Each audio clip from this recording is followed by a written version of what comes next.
Today we talk about how can you fix this problem on your Character.Ai app. So all you have to do, so you just click here on settings here.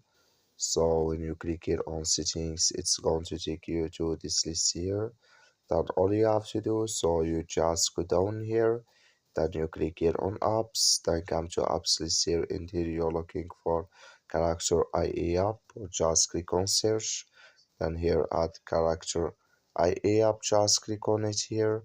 So then it's going to take you to this list here. Just click on for stop. Then you click here on OK.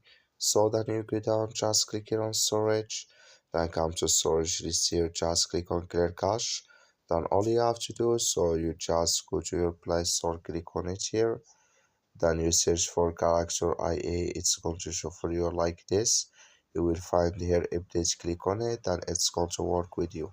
That's all you have to do. Thank you for watching. Don't forget to support us by liking, subscribe.